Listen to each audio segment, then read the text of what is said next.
সমুদ্র তীরবর্তী লবণাক্ত মাটিতেই সাধারণত নারকেল চাষের আধিপত্য দেখা যায়। সেই পরিচিত ধারাকে ভেঙে আরামবাগ মহকুমার দোআঁশ মাটিতে নারকেল চাষের সফল প্রয়াস সত্যি এক চমকপ্রদ দৃষ্টান্ত হয়ে উঠেছে।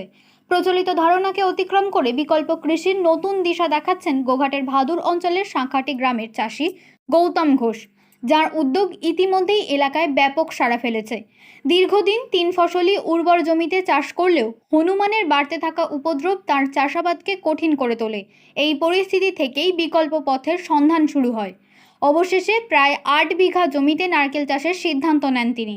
গঙ্গাবর্ধন, ভিয়েতনাম ও মালয়েশিয়ান জাতের প্রায় 900টি উন্নত চারা উত্তর 24 পরগনা থেকে সংগ্রহ করে রোপণ করা হয়েছে। চাষের শুরুতেই জমিকে সুরক্ষিত করতে জাল, খুঁটি ও প্রাচীর দিয়ে পুরো এলাকা ঘিরে ফেলা হয়। প্রতিটি চারা বসানোর জন্য 5 ফুট গভীর গর্ত খুঁড়ে গোবর সার ব্যবহার করা হয়েছে। নিয়মিত সেচের পাশাপাশি প্রায় 12 ধরনের পুষ্টি সার দিয়ে গাছগুলির পরিচর্যা চলছে। মাটি পরীক্ষার ফলাফলের উপর ভিত্তি করেই এই চাষের পরিকল্পনা গ্রহণ করা হয়েছে। যদিও কৃষি দপ্তরের কোনো সরাসরি সহায়তা তিনি পাননি, তবুও নিজের উদ্যোগে বিভিন্ন জায়গায় যোগাযোগ ও অভিজ্ঞদের সঙ্গে আলোচনা করে এই চাষ শুরু করেছেন। তার আশা, আগামী 3 বছরের মধ্যে গাছ থেকে ফলন মিলবে। ইতিমধ্যেই চৈত্র মাসে প্রতি ডাব 60 টাকা দরে বিক্রি করে প্রাথমিক সাফল্যের ইঙ্গিত পেয়েছেন তিনি।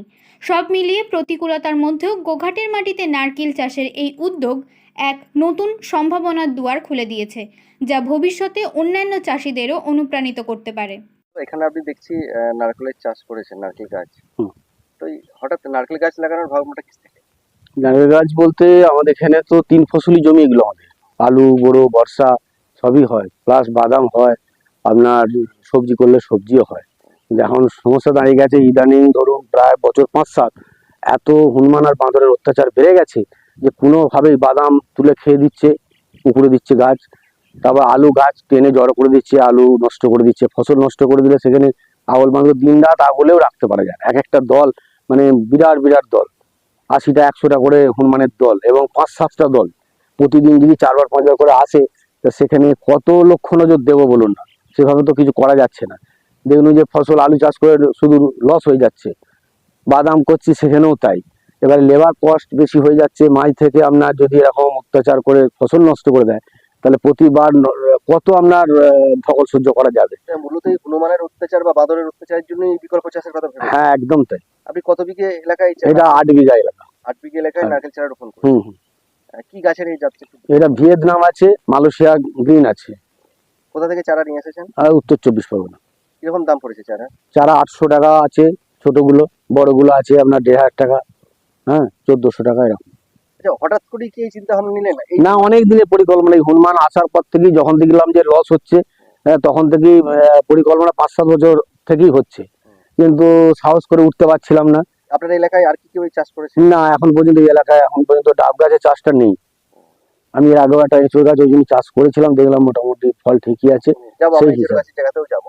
আরেকটা যেটা বিষয় বলি, এই যে চিন্তা ভাবনা যে করলেন নারকেলের চাষ করবেন বা ডাব গাছের চাষ করবেন, এটা প্রযুক্তিগত দিক থেকে বা ধরুন কোনো কৃষি বিশেষজ্ঞের? হ্যাঁ, এডি অফিসে গিয়েছিলাম, ওনারা বলেছিলেন সাবসিডি আছে। আমাদের এখানে মিটিং হয়েছিল, আর হয়েছিল সমবায় থেকে জিজ্ঞাসা করেছিলাম। তারপরে এখন ওনারা বলছেন যে এটা বন্ধ আছে, কোটাটা সাবসিডি বন্ধ আছে।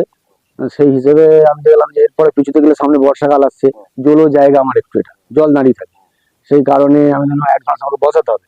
বৈশাখ মাস পড়ে যাচ্ছে। ওই সব দেখতে পাচ্ছি 8 বিঘে এলাকা আপনি পুরোটাই বাউন্ডারি দিয়েছেন। বাউন্ডারি দিতে কিরকম খরচ হয়েছে? বাউন্ডারিতেও তো আমরা এই যে জালটা, এটা স্কোয়ার ফুটে 18 টাকা স্কোয়ার ফুট এটা কেনা হয়েছে, আর খুঁটি ঘরে তৈরি করেছি 6 রড। কিরকম খরচা হয়েছে বাউন্ডারি দিতে? বাউন্ডারি দিতে ভালোই খরচা। ভালো খরচা বলতে আপনার এই যে জাল কেনা, সিমেন্টের খুঁটি তৈরি করা, এটা ভালো খরচা বিঘা। কত পিস গাছ এখানে বসিয়েছেন? মোটামুটি আছে 750 পিস। কতদিন পর ফলন পাবেন মাথায়? 3 বছর পর বলেছেন।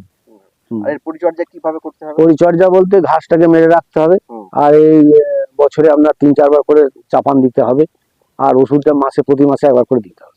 চাপান সার কি আছে? চাপান সার সব রকম চাপান সারই আছে। ওরা আমাকে চাপান সার একবার দিয়ে দিয়েছে।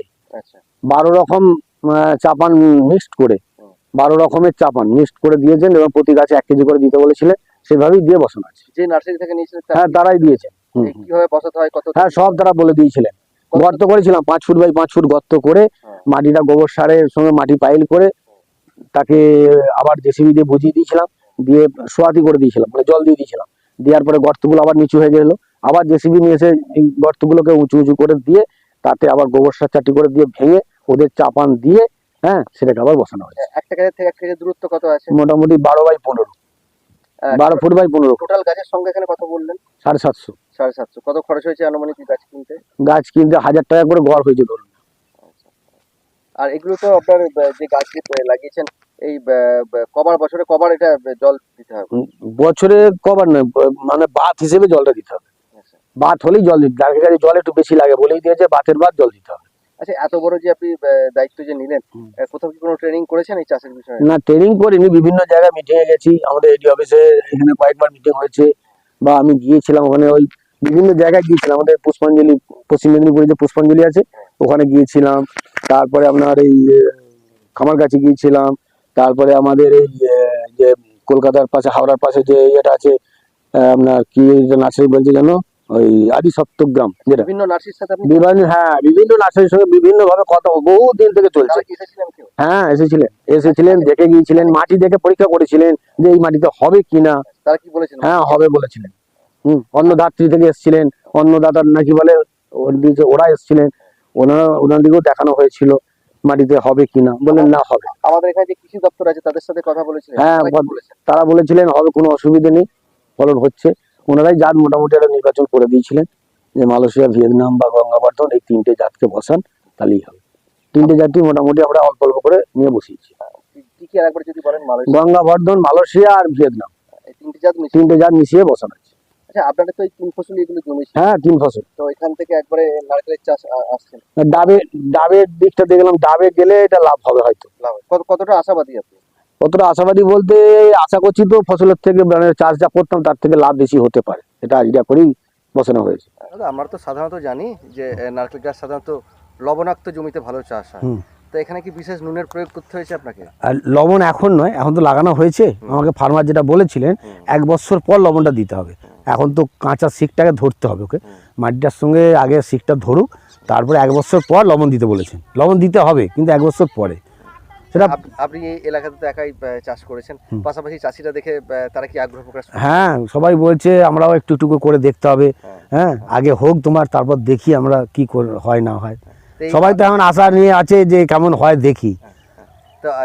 না আমার এখানে আরামবাগ সাব ডিভিশনের মধ্যে আমিই প্রথম, আর কেউ এত বড় বাগান কেউ 2-4টে হয়তো সব বসিয়েছে, এই 800 পিস ডাব গাছ কেউ বসায়নি। মানে এত বড় রিস্ক আপনি? হ্যাঁ আমার এখানে 750 আছে, আরো 100 আমার বসানো আছে।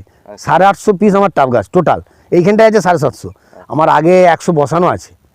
তাতে আমি ফল ধরছে, বিক্রি করলাম এবছর 50টা ডাবে, এখন এই চৈত্র মাসে বিক্রি করলাম 60 টাকা করে পাইকারি হলো। 60 টাকা করে পাইকারি হয়েছে। ওই ডাবটা আমার পাইকারি, ওরা খুচরো বিক্রি করলো 80 টাকা করে। ওই বাগানটা কোথায় আছে?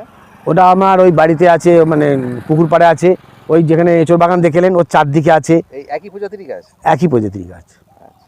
প্রচুর জল, প্রচুর জল। একটা ডাবে আপনার একটা বড় গ্লাসের 1 ভর্তি জল, প্রায় 750, 600-700। মানে আপনি অল্প বসে সাফল্য পেয়েছি, তারপরে আমি এটাকে লেগেছি, দেখা যাক কি হয়। এবার ঠাকুর কোন দিকে যায় কি বলে, এখন সবই ঈশ্বরের হাত। ফসল তো সবাই আশা করেই বসাইছি, এবারে কি করেন দেখা যাক।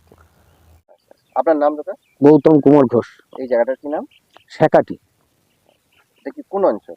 এটা হচ্ছে ভাদুর অঞ্চল। ধন্যবাদ। নিউনুর সোফা সেন্টার, এখানে সমস্ত রকম সোফা পাইকারি ও রিটেলে বিক্রয় করা হয়।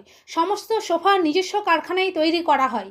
প্রোপাইটার হানিফ হোসেন খাঁ ও রুহুল হোসেন খাঁ, বড়ডোঙ্গল হাটতলা সিনেমা হলের সন্নিকটে, হুগলি। যোগাযোগ 7797170093 এবং 9382003105।